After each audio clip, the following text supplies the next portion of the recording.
welcome back to A Case for Books. I am back with Eric of A Lonesome Reader, and we have been beavering away reading the 6 books on the Women's Prize shortlist. We are going to have a chat through, we're going to try and be strict with ourselves and have a fairly concise discussion just about our reactions to the 6 books, and then have a quick chat about the shortlist as a whole and our sort of experience reading it, and then we're going to pick favourites and perhaps a winner, a prediction. Okay, so we're going to do it in alphabetical order. So that means that the first one is the one that I know that we had the biggest difference of opinion about. It's been quite a controversial book, hasn't it? Yeah. So this is about Sellin, who is a woman who goes to Harvard. And it's really about, so the first half of the book is about her experiences going to Harvard, and then the second half of the book is she goes to do a kind of teach English abroad program sort of thing in Hungary. I sort of feel I'm being made out to I really don't like this book or something, but I actually quite enjoyed reading it mostly, and actually had a really personal connection with it because she goes to university for the first time in Boston in the mid-90s. I went to university for the first time in the mid-90s in Boston. So I had that same experience of the internet was really picking up at that time, and starting to email people for the first time. So it was this whole new communication form, and so I could sort of connect with it on that level. There were things about it that I really liked and enjoyed, and I thought there were lots of funny observations. I think I wasn't expecting how funny it was. Honestly, it made me laugh out loud a lot. I was giggling away to myself reading it. And the observational humour it's so sharp and clever, and it reminded me of Paulina and Fran by Rachel B. Glaser. Right, yeah, I haven't read that. I was so moved by it. It's such a funny book, but it's such a melancholy book, and Yes, you can feel her distress that she's so wayward and she doesn't know what she wants to do with her life, and she feels sort of inept in some ways because she feels she's obviously very bright and clever and smart, but then it's what do you do with that? Right. But yeah, there are great moments in it like that. And, so why did it? Because I guess I feel like we were agreeing with each other a lot. So I'm interested in why then we actually seems like we had quite a similar experience. But for me, I loved it, but then for you, maybe didn't seem to come together in quite the same way. I think my main problem is that it's just so long. It didn't need to be that long, I felt. It just it started to feel a bit too repetitive at some points, and just because of the nature of it, the meandering nature of the plotless story, that it was just sort of when is this ever gonna end? Whereas because I can see that objectively there's no plot or structural need for it to be long, but honestly it's one of those books that I could have read another 200 pages because I was so delighted by the voice. I just wanted to read Sellin encountering everything. I just wanted to read more, and I was really sad. Honestly, I was sad when it ended, and I just wanted to keep putting her into more and more ridiculous situations so we could witness Sellin get those observations, observating it. That is not a real word. Observing it. If you're not sort of delighted by her voice, then it's 400 or something pages of her just experiencing things and observing them and thinking about them, and that's the appeal or not of the book. Next up is The Mermaid and Mrs. Hancock by Imogen Hermes Gowar. This takes place in Victorian London, isn't it? Georgia? Is it Georgia? Yeah, it's Georgian London, isn't it? Yes. 1785. Just generally the story is about a woman who is sort of, she was sort of an ex-prostitute. She was courtesan. A high-class prostitute, who was with the Duke for a number of years, but then the Duke died and she had no money, and so she has to sort of go back to this profession, and also Mr. Hancock, who is a merchant, a sort of shipman, and unbeknownst to him, his ship gets traded for a mermaid, and it's about their stories colliding and playing out from there. And so I saved this novel. This was the last novel I read on the long list, and I sort of purposely saved it because I thought I would quite enjoy it, and I did, like, massively. I just had so much fun reading it. I think, yes. It's like, yeah, it's really engaging and like, and has that, and I know it's like, it's almost cliche to compare it to Sarah Waters, but it has that Sarah Waters thing where it just like, it draws you in so well that you're just like in the story and enjoying it so much. It's such an enjoyable read. Although a big sort of con, I think, of the book, although, which is also sort of a plus quality of it, is there's a character who's one of the other high-class prostitutes is mixed race, and it sort of deals, and then she meets there's a servant who is black, and they sort of like connect on being racial minorities in Georgian London, and I like that there's this representation, but their stories are quite short and right. Yeah. Which, so I mean, I like that it's there, but it's like, it's such a, and other people have pointed this out, that it feels like their stories don't get as much. Right, as it's very much should.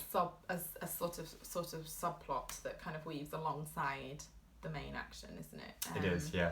Also, we talked about how it's very readable and that wasn't expensive to the writing, because honestly it's so beautifully written, and she, again, talking about like observational humour, it's not quite so, she's not sort of going for the laugh so much, but it is witty, and there is some really witty, clever like descriptions of people, and some really nice sort of sly, funny moments, and also just on a sentence level it's really beautifully done. Next is Sight by Jessie Greengrass,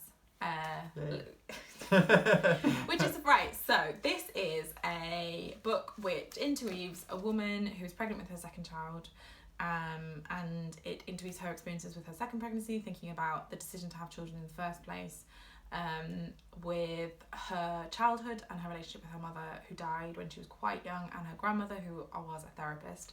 And then interwoven with that, there is moments of sort of medical history about bodies, and particularly focused on sort of, so they talk about Freud and his relationship with his daughter. Yeah. They talk about sort of when medical science was trying to learn about pregnancy and the development of the first X-rays and right. Okay, this book is right. I personally loved it, but I also can see that it is not a book that I would recommend to loads of people. Right, yeah. It is a very specific sort of thing, which I really enjoyed. It's not like, it's like the opposite of the Mermaid and Mr. Hancock, which I would sort of like I'd recommend that to anybody who likes reading. This is quite, it almost feels like reading like a personal essay at times, doesn't it? It does, that, yeah. Like, obviously there's a lot of history in it, but even the kind of the woman talking about her relationship, it's like reading like a beautifully written essay in like a literary magazine, and it's quite. I'm trying to think of like, because I don't mean dry, because it's not dry at all. It's very moving. I mean like what do I mean? What do I mean? Well, I sort of when I was talking about it, it's intellectual, isn't it? It is intellectual, yeah, but it does have it's sort of. Just to be very clear, it's not dry. I don't think it's dry at all. I mean that it's quite like intellectually rigorous, and you do have to concentrate on it and pay attention to it whilst you're reading it, because the sentences are quite elaborate and detailed, and so like there's she packs a lot in. I think it's really interesting how it like pairs that this sort of historical research, like looking at women's bodies, and the way they've sort of been observed and like, well, in some cases literally dissected by men. But I think it's like as a man I can relate to it too, because it's sort of looking at identity in different ways, like our identities change over time and as we become adults, and so it's not just the state of becoming a mother, but also we're contemplating being a daughter, and so as like a child you can relate to it, and working into adulthood, and these different sort of in-between stages where it's like, well, how do I define myself, and then how do I present myself to the world, and so it just really affected me and moved me on that level. But like I sort of like one of the tricky things with this book, like I know some people have sort of said that it's like it's not a novel really. It is more like an essay and right. And I just feel like you can. I felt like her voice so much throughout it that like I felt like I was being taken on a journey. So it's like it's not like a traditional novel where you're a character who has this like these conflicts with other people and then there's a big dramatic moment. It's like it's not about dramatic moments. It's although there are like there's very like quiet, like it is plotted, and I think when I say it's like reading an essay, I more mean like in tone, because as much as anything, it bothers me the idea that like if the author has said it's fiction, then like you have to read it as fiction. Okay, yeah. So speaking of what is a novel, next book is When I Hit You. It's got a subtitle that's not on the paperback. Or the portrait of a writer as a young wife. They just seem to drop it off completely for the paperback.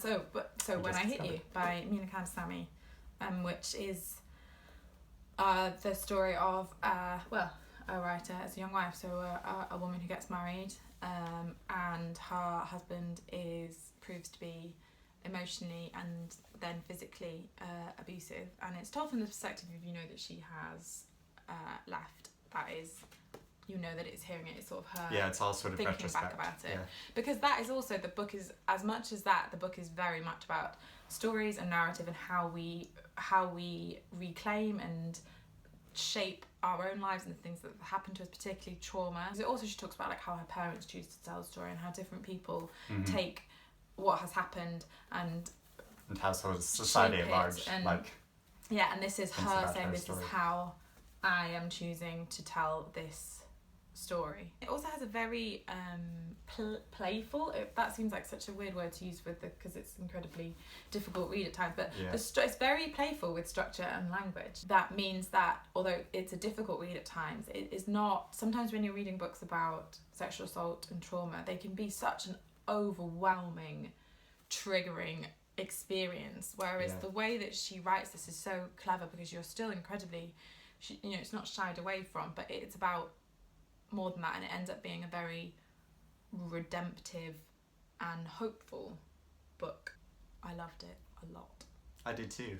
I thought it was incredible, and I got so engaged with her journey. She captures so well like this just this detailed sense of how somebody can become entrapped in this situation, really like emotionally entrapped in with the circumstances in their life that you sort of, because I think she's very aware of this sense of this like outward sort of judgmental sense of people saying like, well, why didn't you just leave? And you really understand how somebody can get trapped in an abusive relationship, and it is like you said, like incredibly distressing to live, and I got very distressed like reading it as you see the stages of her sort of freedoms being taken away one by one. But I think it's beautifully framed too. Like I love how each section starts with a quote by a writer from the past, and I found that really like it's a really beautifully reflective book, even though it's reflecting on this horrible experience. She's just articulating so well that experience, and I feel like she's bringing it to this tradition and knowledge to help like frame her particular story in this sort of wider experience. Next up is Home Fire by Kamila, Shamsie, which I also loved. Honestly, we're going to talk about the shortlist, but I've enjoyed reading the shortlist more than I have for the prize for the past couple of years. I liked all of them and loved several of them. So and I was sort of surprised too, like just how much I enjoyed Home Fire. Like I was sort of, I don't know, I was just sort of dreading going into it, like oh, so really, I don't know, it just sort of felt like it's going to be like a very worthy read, but I just found it so engaging and really so engaging. Yes, it's like incredibly, it reads almost like a thriller at times, doesn't it? It kind of, particularly towards the end, gets into like political thriller sort of territory. And I sort of love in a way that it starts with this very like distressing scene at an airport, and I love that sort of like connects with the like this when we read this book of essays last year, The Good Immigrant, and there's an essay in there by Riz Ahmed talking about, you know, the experience of somebody from Middle Eastern descent going into America, and the process of going through security, and just how like demeaning and self-conscious and the way it like changes, you think, how you see yourself and think about yourself and the way you know you're being perceived. And right, it's very, I mean, a lot of these books feel very timely. Even though I'm sure, you know, they're all there for their literary worth, but they do all feel very timely. Also, we can't talk, I don't want to do spoilers, but like, oh my goodness, the ending. Like, if you've it's just so annoying if you haven't read it, but oh my goodness, it's worth, you have to, like, as opposed to The Idiot, where I'm like, if you don't like it to start with, then this is the opposite, you must finish it. Yeah, you really need to go to the end because it's really gripping. Yeah. It's sort of hard to summarize it because it's like it's a family where basically there's a older sister and she has two younger siblings, and because their parents died when they were fairly young, she's basically become the parent of the family, and the novel starts with her really living her own life for the first time after she's sort of raised her brother and sister. She goes off to America to go to university, and meets a man there who becomes sort of integral part of the plot, because then the man goes back to... Because that's the thing to say, actually, each is divided into 4 or 5 sections, each from the perspective of a different character, and the first section is almost quite different in tone to the rest of them. When I read the first section, I thought it was going to be one sort of book, and then it actually becomes a very different sort of book. So I would also say, actually, like, if you start reading it, it's sort of a slightly, it's quite a gentle start, isn't it? And I would say at least definitely read the first 2 sections before kind of deciding whether you're going to continue with it, because it really builds, doesn't it? And each section builds on the other one, and it reaches, like we said, like a very like tense political conclusion, but that it starts in quite a gentle academic world, but but it goes in surprising directions. It really builds. Yes. Okay, last one, Sing Unburied Sing by Jesmyn Ward, which you didn't love. Yeah, which like I didn't sort of predict that it was going to be on the list, because I think it's good, but like it's like, I don't know, I was sort of thinking before that like maybe because my expectations were so high, I just sort of thought like, well, it's all right, but actually I don't think that's really an excuse for novels, because I've had the experience before where I've had massive like expectation, like you mentioned the Essex Serpent last year, and I read the Essex Serpent like a year after it was published, and obviously that was a book like everyone was talking about, and there was massive hype around it, but I loved the experience of reading it, and you know, that didn't detract from how I felt about it. But with Sing Unburied Sing, it won the National Book Award last year, and a lot of people towards the end of last year were saying like, oh, it's one of my favorite books of the year, and so I was expecting so much from it, and I just sort of thought like, oh, it's good. The writing's really beautiful.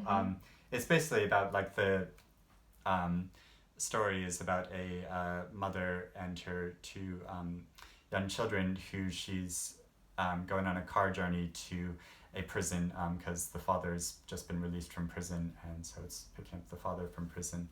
There's also a slightly supernatural element to it, where some members of the family can sort of see spiritual elements.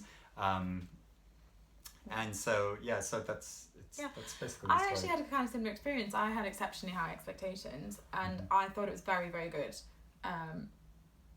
but I didn't sort of completely fall in love with it. This was a book that I was more sort of like, there was passages I found incredibly moving, but considering the subject, I would say I was impressed by it more than moved by it. Sing Unburied Sing is talking about things that like America's grappling with now, still a lot, but it's just the way it's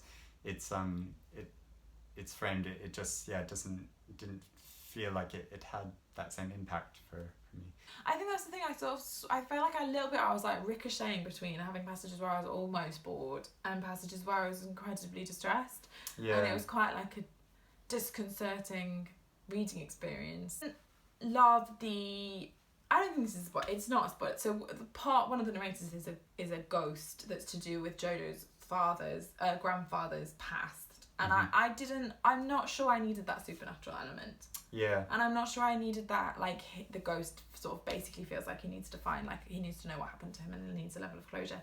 And it wasn't that I didn't need that story, I just don't know, I feel like it almost would have been as powerful to just hear it related from his grandfather and not have the supernatural element. But then at times I did like the supernatural, because I thought it was very powerful the way that, like, Leonie, the mother, sees her brother who is shot.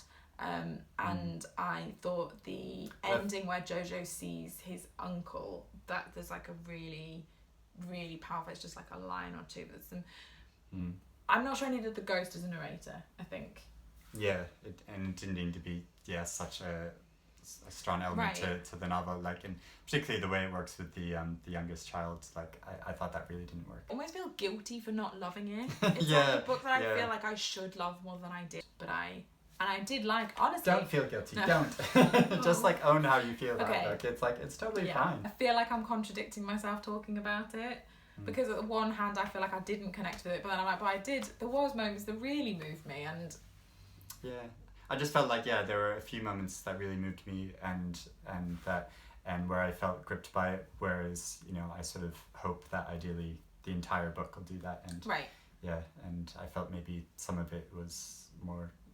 treading water, or maybe it was just, I don't know, was a bit more forgettable. Yeah, fair. Okay. Right, that is the 6 books, which we have not spoken about concisely in the slightest. Of course not. I thought this was a really strong shortlist. I think, as I said, like, I enjoyed reading this shortlist. This was my favourite shortlist since the year that Kate Atkinson, and it was Life After Life and Where'd You Go, Bernadette, and A.M. Holmes won. I thought that was a really great shortlist. But this one... Even that, actually, there was one that I didn't like. This is the first short story. There wasn't one where I was like, it's just not for me. I enjoyed and was glad I had read all of the books. I think it's an incredibly strong short list. There's no bad book on this list, in my opinion. Yeah. No. Good work, judges. Yeah. So, should we do personal favourites? Yeah. And I'm just going to jump out there and say I think... I would almost be like happy for any of these 3 to win of Home Fire, When I Hit You, or Sight, because I think they're all really exceptional novels, and so, like, if I was a judge, I would be sort of like holding these 3 up and say, like, well, it's got to be one of these 3. Okay. And mine would be similar. For, like, in terms of personal favourites, I would take this one out and put this one in. Right. These were my favourites, and these probably were my 2. These are my 2 favourites. So these were my personal favourites, but I think the winner is between these 2. That's, like, in terms of predictions. It's so hard. I would probably say this one. If I was forced to put my money on one book, it would be this one. I think, yes. It just feels like it's incredibly moving, it's timely, it's beautifully written, it's structurally interesting. But then this also kind of ticks all those boxes as well. Whereas the Deadline Move, where, like, this is sort of like my personal favourite since like, I loved it. And actually this whole process of the whole prize process has been like really interesting for me as a reader, because since I read this like just before it was published, and so there weren't that many people reacting to it yet, and I sort of like stuck my neck out there and was like this book is great, everybody read it, and and so I feel that like guilty sense of a blogger and like a booktuber that I'm making this recommendation and some people take it up, and not everybody feels the same way about it as I did, and so I feel that almost like guilty sense like oh, I convinced all these people to read it and didn't enjoy it as much, but it is a very specific. Yeah, and I mean, I said that like at the time that like I know this isn't going to be a novel for everyone, because right, which is why I think it probably won't win. I think it's unlikely that is it 5 judges? I think it's unlikely that 5 individual judges will all agree on that book. Yeah. Do you know? It's difficult. Because I mean, I would give it to the idiot, but I also am like practical about the fact that clearly 5 judges are not going to agree on that either. You know? Yeah. And which is why I think these 2. I think I can see a judging committee getting behind these 2. It's interesting because this feels very in tune with conversations, obviously around like the Me Too movement, but then this is very in tune with conversations about Brexit and immigration and race. And they're both, I feel like, representative of conversations that are very much going on at the moment, which is not a reason to give. But I don't know how much. It'd be interesting to be a fly on the wall, isn't it? Because that's like not explicitly in the criteria, but I don't know if that's something that they want to take into account. Because it's valid, isn't it? Like a book that speaks to our time. I think that's a perfectly valid and useful thing to think about. It's a reflection of this age that you hope that in the future people look back and say like, yeah, that book was really saying something about the topical things that were happening at the time. Okay, so that is the Women's Prize shortlist. It's a great shortlist. It's a great list. I would really recommend you having a look at all of them or some of them. I've really enjoyed following the prize. The ones that strike your fancy based on what we said about them, yeah. And I'm just really excited. I'm really excited to see what wins. Yeah. And I think, yes, a home fire when I hit you, and I think I have a slight inclination towards thinking when I hit you, we'll take it. No, I'm gonna say I think home fire is gonna win. Ooh. Okay. I do think I would be surprised if it wasn't one of those 2. Yeah. But we'll see. Who knows? So the winner is announced on the 6th of June. So let us know if you've read any or all of them. I'm intrigued by what people made of them. Let us know if you agree or disagree on our favourites or our predictions. Let us know what you think is going to if you have a particular favourite. Yes. You're rooting for.